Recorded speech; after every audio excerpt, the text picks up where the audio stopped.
everybody, what's up? It's your girl Bondy Blue and I am back for another marriage boot camp review. That's what this is. And then I'm gonna put a little Waka and Tammy on the end. That's what I'm gonna do. So the episode starts off with Bianca and Choses. They're upstairs trying to have a conversation and recover from everyone thinking that they're in a fake relationship. They're not in a fake relationship. It's just they not really together. It's not fake though. Like the emotions aren't fake. You know what I'm saying? Like for instance, last season when they had Drew on here, aka Lil Fizzle Pop, okay, tiny little bitty Fizzle Pop, him and Tiffany, when they were on there together last season, that was a fake relationship because they were never really together. They had never really had intercourse, okay? They were not in a relationship, all right? Bianca and Choses, those two people have been in a kerfuffle, okay? And their relationship is toxic and no one knows what the hell is really going on. But it is not a fake relationship. And like Bianca keeps telling everybody, she got his name tattooed on her like 2 times. Like who does that? You know what I'm saying? And what I mean by that is, okay, we sometimes make mistakes and get people tattooed on us. That's fine. Why twice? That's where my confusion comes in. Right around there. Okay, so anyway, he says that he doesn't have a girlfriend outside of the show. He doesn't want to hurt Bianca. That's the last thing he wants to do. I don't know why, but I doubt that. I think he's lying, but whatever. And then they talk about how they're there because they need the tools. They're trying to be friends. They're trying to have a relationship. And I just think it's all foolishness. I think we're all here for the bag. And Bianca is here for the D and the bag, and she ends up getting the baby. I don't know what Choses was in it for, but I know he wasn't in none of the baby shower pictures. So we'll proceed. Downstairs, everyone is still talking about whether they should stay or go. Because y'all know it's been put into the rest of the boot campers' hands what happens with Bianca and Choses. And Bianca says, you know, they're not a fake couple and she like really loves him. You know what I'm saying? And it's like, yeah, we know, sis. We know. Jocelyn feels like they disrespecting the honorable judge and they disrespecting Dr. Ish, okay, in the whole process. All right, because she don't like that they fake and phony, okay? She don't like none of that. And I understand that, Jocelyn, because you out here giving 100% authenticity and everything, being a Puerto Rican princess and, you know, being having money and all of that. Like, you doing a lot. We get it. You being 100% you. You don't know what else to do. You know, that's why I don't know why you call yourself an actress. When have you acted? When have you acted? When has it ever really been a performance? It's all been you this entire time, okay? Styles and Adjua come upstairs. I don't know why everybody is coming into Bianca and Choses' bedroom while they're laying in the bed and having these like full-on conversations. It was like michel'le and Stu, then it was Styles P and Adjua, and they're just trying to understand what's going on with them before they all make the decision. Choses then decides to throw out of his ass that Bianca was talking to some guy who reached out to him in his DMs and she must have been messing with him before she came on the show. She says that she only talked to him for like a few weeks and he was like obsessed with her and she entertained it, but that was it. It was never more than that. And I felt like the only reason he was trying to focus on that is because he was trying to throw it away from him. Like, stop looking at me and my girlfriend that I have at home. Look at her and whoever she was talking to. It's foolishness.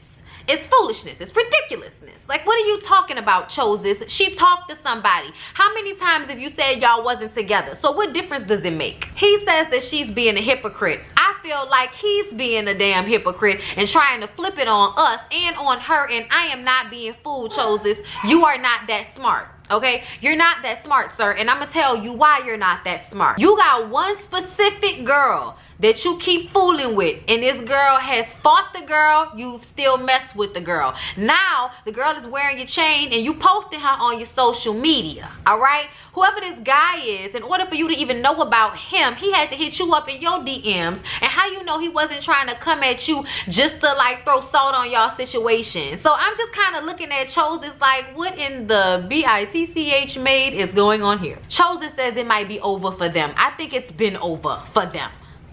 Since Ben. Dr. Ish calls everybody to the living room so that they can talk about this. And Jocelyn says she feels played, okay? I feel played, you know, because, you know, I'm being 100% honest with them. and they out here being fake and phony. You know what I'm saying? She's upset about that. michel'le says that she has never gone through the same like lengths that Bianca has gone through, but she knows that Bianca is in love with Chosen. She just hopes that it's worth it. You know, she hopes that it all works out for her, you know. And Shani says that if they on some fugazi shit, then they need to go home. Okay, that's what needs to happen. Styles P and Azure would think that they really do care about one another. Shani says that Bianca needs to want better for herself. And I think everybody feels like Bianca needs to want better for herself. Like, Chosen is not better for yourself. Okay, and I follow Bianca on social media, so she seems to have had the come to Jesus moment now that she's pregnant with this dude's baby and shit. But ultimately, too little too late to ever try again. Shout out to Gina and Pam.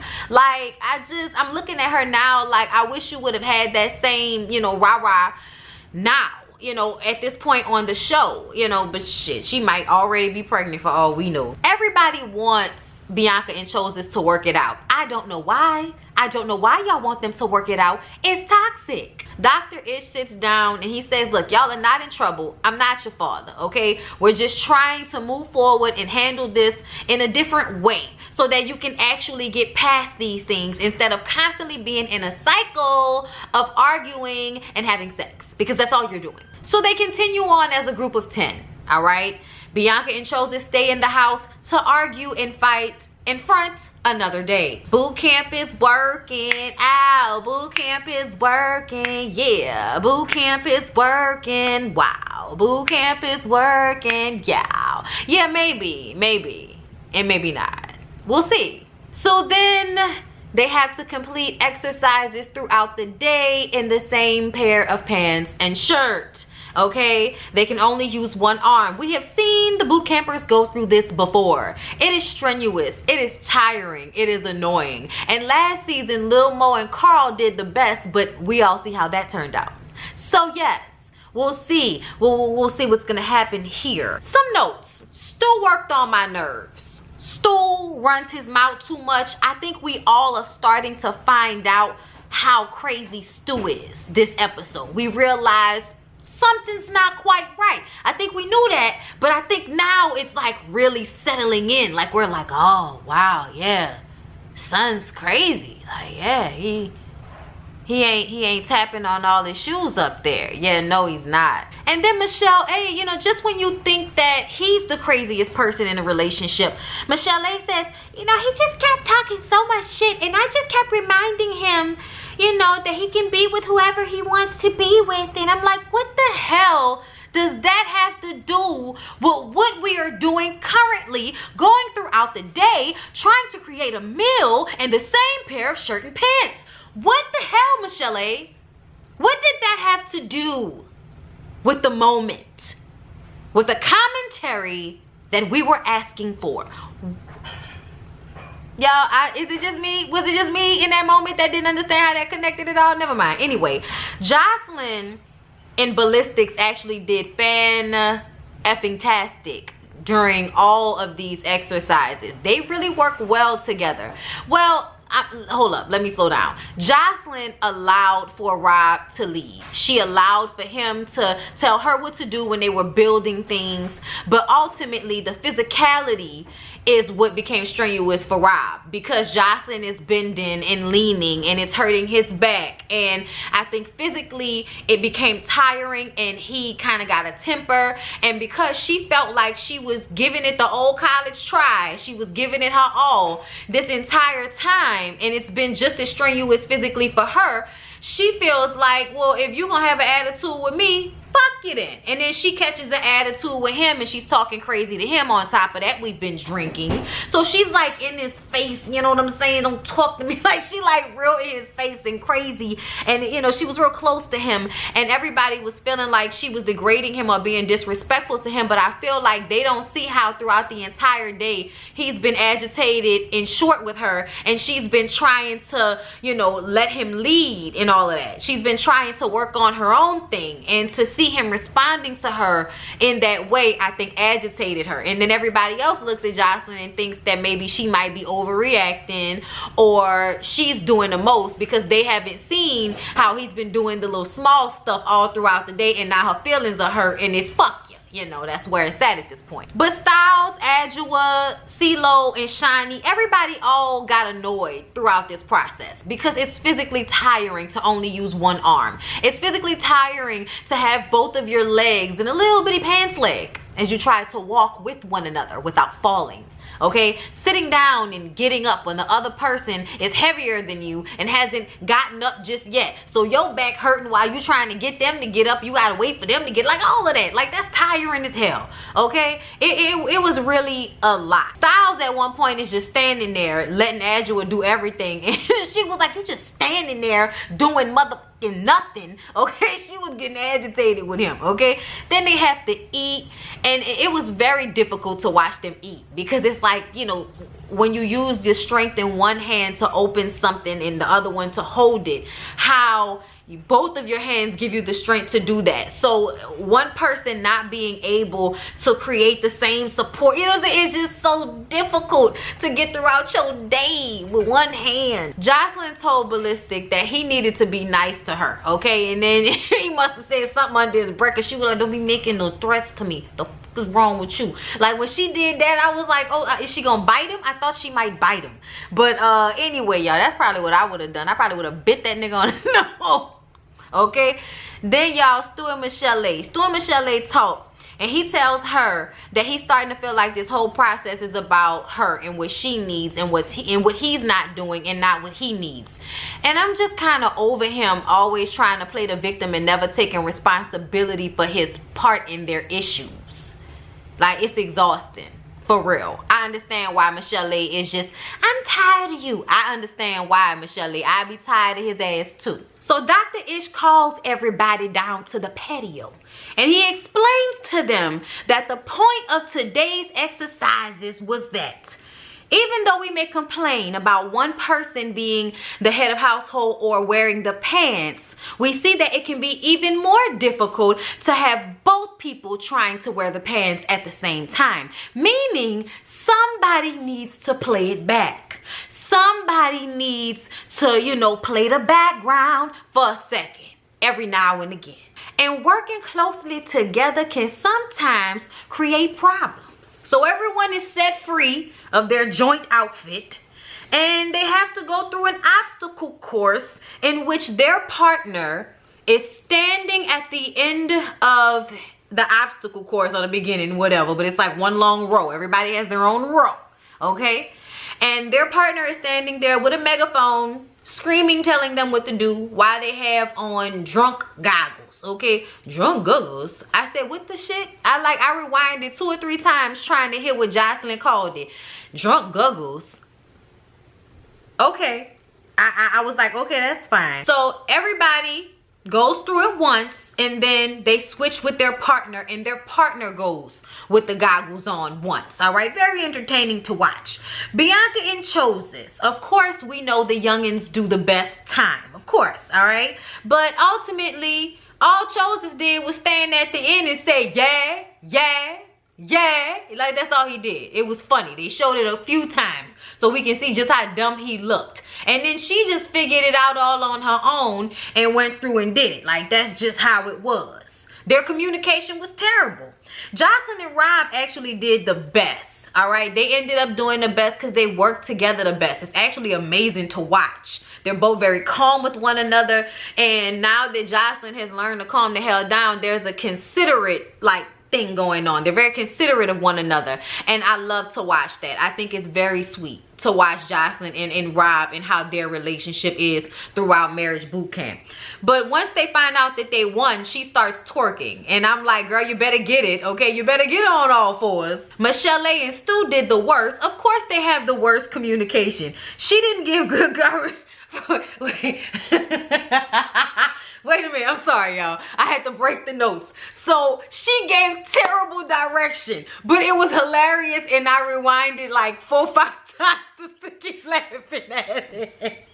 Still, you went the wrong way, Still, no, you went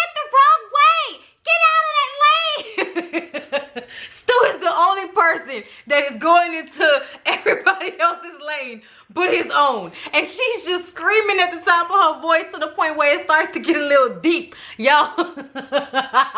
Yo, I can't tell y'all how much I laughed at that. I cannot tell y'all how hard I laughed at that shit last night. I'm sorry. Okay, yeah, but that was hilarious. And Stu wasn't listening. Stu doesn't ever really listen. And then he has to have an excuse. That's the Stu thing. You can't just take responsibility or hear the critique. You have to try to find a reason to explain it away. And that is very obnoxious. Talking about he can't hear in one ear. Boy, whatever. Whatever. Dr. Ish said, look, I don't care about what your explanation is. I said what I said. Dr. Ish is headed up the hill with Stu. I see it. I see it already. So because michel'le and Stu did the worst and Rob and Jocelyn did the best, michel'le and Stu have to cook for Rob and Jocelyn. And y'all, this is when shit starts to really not make any sense. Explain to me why someone who is a celebrity chef who makes money creating beautiful meals, dinners, and experiences for people, why you would get on national television and not put your best foot forward in this type of exercise. He chose to purposefully ruin Jocelyn and Rob's dinner and not do the good job that he could have done. They were anticipating eating whatever he was going to cook. So the fact that he didn't, you know what I'm saying, get out there and show us, like the viewing public, because I'm sure he cooks in the house for them already, but the fact that he didn't show us what he could do, the viewing public, I think he did himself a disservice. And it shows how Stu has probably gotten in his own way. Even though he's been successful in his own right, Stu has gotten in his own way, and that is probably why he is not in a relationship for real, for real. Why you find yourself with somebody that's trying to push you off on other women. Because you are exhausting. You are exhausting. Okay, Stu? Like, geez Louise. They trying to give them water out the pool. And the fact that michel'le went along with it, I was like, michel'le, why are you going along with this? You know what I'm saying? Like, that didn't really make sense for me. Okay? And Jocelyn was like, if I gotta go in there and get my own food, okay, I'm tearing shit up. Okay? I'm letting y'all know right now. I'm tearing shit up. And everybody eventually just laughs it off, okay? But the person that ends up really being upset at the end of the night is michel'le. She ends up being upset with Stu. And I'm like, so explain to me why you're upset now. Because you went along with the foolishness the entire time he did it. And then when he starts to be an asshole towards you, now you're upset. But he's been being an asshole this entire time. Then Stu leaves michel'le to clean up the kitchen after he finished cooking. I said, wow. Wow. Yeah, I don't like him. Like, it's very not likable. Then, after, Stu compares his relationship with michel'le to Styles P relationship with Adjua, talking about, you know, your woman really knows you. And it's like, dude, they've been together for 24 years. Of course. They have children, they have a child together. They've lost the child together. Those two people have been through more shit together than they have been through things on their own. Like, that's how long they've been together. To where they probably can't remember the last time they had something happen in their lives and they weren't in each other's lives. Like, and you comparing your 8-month, 10-month relationship with michel'le to that? Are you serious, Stu? Like, what drugs are you on? Come on now. Okay, like something wrong with him. So the boot campers are called back to the patio. The dinner was terrible. Everybody laughs it off like I said. Okay, they bring up the 4 or 5 C's. Okay, I'm about to go through them. I don't know how many there are. I'm gonna count them off. Okay, so collaborate. Okay, that's one of the C's. CeeLo and Shani needed to work on collaboration. They did well collaborating. From now on, they need to collaborate. CeeLo, that was for you because you the one that got a problem collaborating. Dr. Ish had to give a whole, you know, Outcast Goody Mob reference in order for him to understand. In due time, even when things are slow, hold on and don't let go. I'll give you what I owe in due time. Struggling just a part of my day. Many obstacles have been placed in my way. I know the only reason that I make it through is because I never stop believing in me. So people wonder why we in the first place. They can't believe cause they ain't never seen your face. Well, even if you pray the next day, you gotta try. Can't wait for nobody to come down out the sky. You got to realize that the world's a test. You can only do your best and let them do the rest. You got your life, you got your hell. So quit procrastinating and push it yourself. You got to realize that the world's a test. You can only do your best and let them do the rest. You got your life, you got your hell. So quit procrastinating. Just give your faith in me. Don't act impatiently. You'll get where you need to be in due time. I'm sorry, y'all. I had to do it. I be trying not to do it every week, and I had to do it this week. He brought it up, what I was supposed to do. Anyway, y'all, communication is Jocelyn and Ballistic. They communicate well together, okay? Good for them. Connection, Bianca and Choses. When they are connected, they like on fire. Okay, they get things done together. There's a connection there, all right? But that's only when they tapping into it and not being immature little fucktoids like they usually are, okay? Compassion is what Styles P and Azure need for one another at this point. They don't have compassion for one another really, and that's what they need to have. He needs to have compassion for the way she has had to deal with their daughter's death, and he also needs to have compassion for himself. I think she has compassion for him. She has to work on how she talks to him. So that's what her compassion factor comes in. But I think Styles needs to be more compassionate towards himself and allow himself to be sad instead of feeling like he can't allow himself to really be sad and hurt behind what happened with their kid. At the end of the day, it doesn't have to always translate to anger and depression. It can translate to being sad and vulnerable with my wife, so that we can heal together. And that's where they need to get, okay? Look, you can see it when you ain't in it. And then lastly, y'all, curiosity. At some point when you are early on in your relationship, there should still be a curiosity that should be pulling y'all together. Michel'le and Stu have only been together for 10 months. There should still be some curiosity because there is still so much they don't know about one another. So instead of getting to know one another the way they should be doing at this point in their relationship, they're fighting and holding each other to task for every little thing that goes wrong in their relationship. It's exhausting, both of them. Oh my God. When they give Stu this note about the curiosity, you know what he says? Curiosity killed the cat. Curiosity killed the cat, okay? Because when I try to get to know her, okay, I feel like I'm stepping on eggshells. I don't want to ask the wrong question. I don't want to hurt no feelings. And they're like, hey, ain't nobody ever said no feelings was going to be hurt. Why do you assume her feelings are going to be hurt? These are your assumptions. This is not based off of anything that she has said to you. You're just looking for a reason, for an excuse to not admit that you don't do your part in fixing y'all's relationship. Stu, you're not perfect, brother. Deal with it. It's not always towards you. It's been towards her a lot of the time. We've talked about how crazy Michel'le is every episode, sir. Okay? You just mad that now we're starting to notice you're crazy. We're noticing it. We're seeing it. Okay? We're sorry if that bothers you. It's how this happens. Deal with it. Okay? All these damn excuses. You make more excuses than a nigga going to jail. Choses is still asking about this guy who DM'd him that used to mess with Bianca. And he waits to the end of the day. We didn't work together. We didn't high-fived and everything. And now he waits to the end of the day to bring it back up. He's still upset about it. I said, no, you just looking for something to be mad about because you don't want to feel bad for having that girlfriend on the outside knowing that Bianca is genuinely trying to be with you. You're just using that as an excuse to push her away and validate why you're doing that. Like, that's all you're doing. Like, let's be honest. Is this other dude really an issue? Come on now. Did she drive 200 miles to beat a bitch up for him? Oh, okay then. Child, not even drive. Paid somebody else to drive. Like she got money like that. Crazy as hell. Stu tells Michel'le that he feels like it's getting to be too much at this point. He feels like people don't understand his mind and that they won't get him. And I'm just like, you really think you are smarter than the average 5th grader? And sir, barely. Barely. Okay, I have seen some kids on Top Chef, okay, that would probably do way better than you, good sir. Okay, look, I don't know this man's talents like that, but I'm just annoyed at him feeling like he's so smart, so he can't explain himself because us mere mortals won't understand it.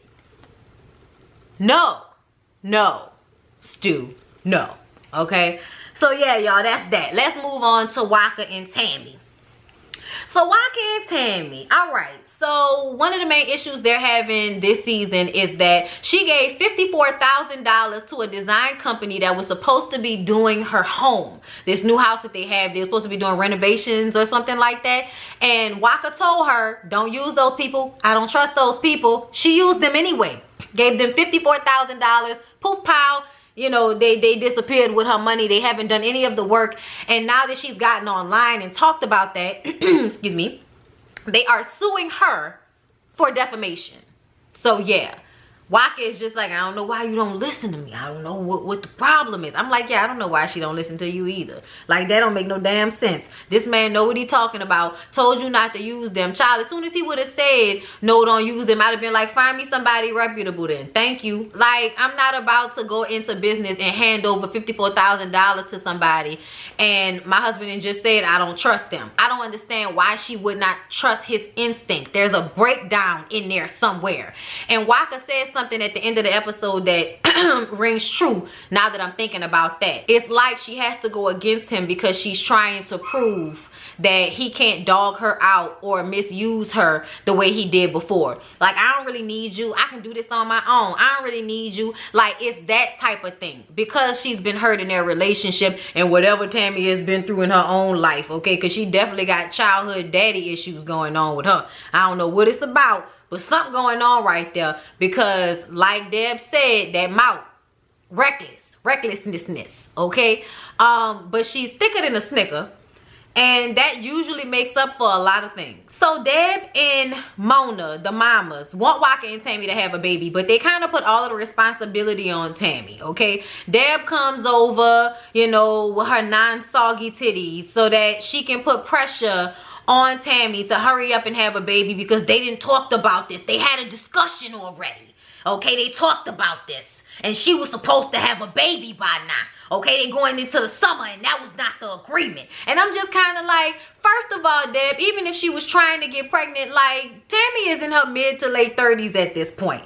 So the fact that you over at the house putting demands on people's uteruses, I'm bothered by that. Like, you and her mama need to stop. Calm down, chill out, okay? Waka says he's retired. He's really not retired, okay? He tours and he's the record label for Tammy and her situation. She's in the studio with Sean Garrett and his blonde hair. He's telling her to step it up. She has a lot on her plate. On top of that, her daughter is 14 and wearing long ass nails and thinking she grown. They done moved into a new home, so she's away from her old friends with the new friends, and Tammy feels like she's showing out and trying to, you know, be the cool kid for her friends, all right? Then the little girl ain't going to work. So Tammy gets on the phone with Charlie's boss and she's like, it's your fault because you didn't see that she had proper transportation. And it's just kind of like, ma'am, like, you couldn't call her and say that. This must be that made for TV drama that they be talking about. Because, like, how you don't know that your daughter wasn't going to work? Are you not there every day? Make me understand something. Because Waka wasn't there, so how you wasn't there? What is going on? Who's watching the kid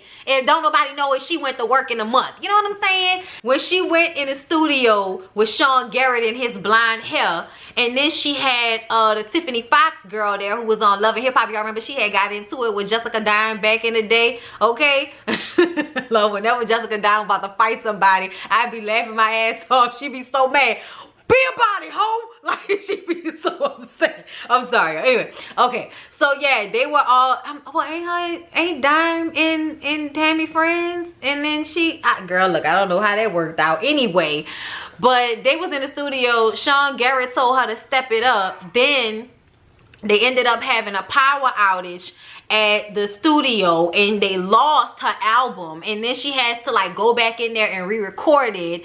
But she's already tired. She already has a lot going on. She has the businesses, I'm guessing, and she got her car note, okay, because Waka was like, he pay all the bills, so he don't know what she complaining about. All she got to do is go to the studio and make sure the little girl taken care of and try to find time somewhere in there to make him get her pregnant, which is easy because Waka is always turned on by Tammy. I keep laughing about how she said she went and found the biggest pair of granny panties she could find and put them on, and he was still like, damn babe, your ass is fat in them granny panties. Like I was like, I don't know why you thought that would work. I don't know a black man, I don't know a black man, okay, that is gonna care about that. Okay, if your ass is fat, your ass is fat no matter what it is in. That does not matter to them. Okay, you can have on granny panties, child, you can have on boxers, everything will come off and nobody will ever have cared what was on before. Like, I don't even understand why she thought that was gonna work. Of course he was still gonna be turned on by her. Okay, he humps her leg like a bunny half the time. We've already seen them talk about that. So then the little girl Charlie tells them about how she don't want to take the bus at school because the little white kids be looking at her and staring and asking if she Waka Flocka's daughter, and pointing at her hair and talking about her edges. And I just kind of felt like Tammy felt, why you ain't rip his little Justin Bieber looking ass, you know, back? Like, why you ain't telling that, you know, he looked like a lesbian with that haircut? Like, you could have ripped the shit out of him. Explain to me why you smart aleck with us, but you get in front of the white boy and you ain't got nothing to say. I was on Tammy's side with this one. Okay, I'm just saying, ain't nobody got time for that. You ain't about to be bullied by no little dumbass kids on no bus. Like, what's wrong with you? This family goes hard in them paint. Okay, like, what's wrong with you? Okay, so then finally Waka and Deb have this conversation about him wanting to go to therapy on his own, and Deb is getting upset. And apparently it's something going on that we don't know about. The producers asked Waka why he wants to go to therapy, and he doesn't want to answer the question, and he gets all defensive and he's like, are you a therapist? All right, then don't be asking me then. Are you a professional? Are you a professional? And dude was like, no, but I'm a husband, I'm a father, I'm married. I'm asking as a married man with a wife that I love. Like, why do you want to go to therapy? And he was like getting all irate and getting all upset, and Deb was like, he can be done, I know what this is about. But the thing that make me upset is Deb is putting it all on Tammy. Like, why you know, putting it on you? This is all Tammy's doing. What do you mean this is all Tammy's doing? You do know that your son is a cheater. You are aware of this. They've talked about this on several different occasions. So you're aware of the mistakes that your son has made in this relationship. And yes, Tammy talks to him bad, but I feel like you do that as well, Deb. Just saying. He gets it from somewhere. Let's just be real. He's attracted to her because you're his mom.